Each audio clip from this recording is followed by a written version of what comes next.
લેન્સકાર્ટમાં જે વિવાદ સર્જાયો હતો તેને લઈને મોરબીમાં લેન્સકાર્ટના શોરૂમમાં વીએચપી અને બજરંગ દળનો ઉગ્ર વિરોધ જોવા મળ્યો।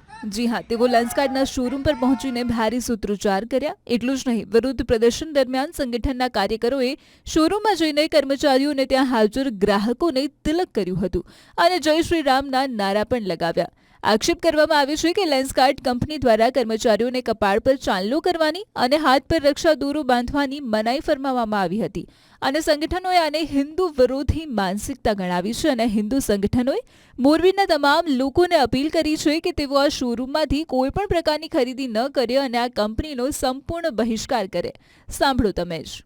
લેન્સકાર્ટ દ્વારા જે એક મોહિમ ચલાવવામાં આવી હતી, જેમાં હિન્દુ સમાજના કોઈ પણ એમ્પ્લોયીને ચાંદલા નહીં કરવાના, હાથમાં દોરો નહીં બાંધવાનો અને હિન્દુ વિરોધી માનસિકતા ધરાવતા જે લેન્સકાર્ટ દ્વારા જે આયોજન કરવામાં આવ્યું હતું, એના વિરોધમાં અત્યારે વિશ્વ હિન્દુ પરિષદ બજરંગ દળ અને મોરબીમાં સમગ્ર હિન્દુ સમાજ દ્વારા આનો સંપૂર્ણ રીતે વિરોધ કરવામાં આવે અને આ દુકાનમાંથી કોઈ પણ એક હિન્દુ તરીકે, હિન્દુ યોદ્ધા તરીકે આ દુકાનમાંથી એક ચશ્મા કે લેન્સ કોઈ પણ લેવામાં ન આવે એવી અમે સમગ્ર હિન્દુ સમાજને આહવાન કરી છે।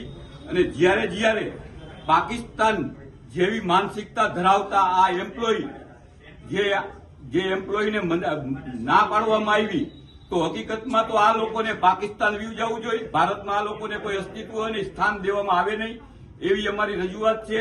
અને સરકારશ્રીને પણ રજૂઆત છે કે આવા કોઈ સ્ટોલ કે શોરૂમ ખોલતા હોય એના ઉપર સંપૂર્ણ રીતે બેન્ડ લાગવામાં આવે અને આવા લોકોને આગળ કરવામાં ન આવે। જય શ્રી રામ, જય શ્રી રામ, જય શ્રી રામ।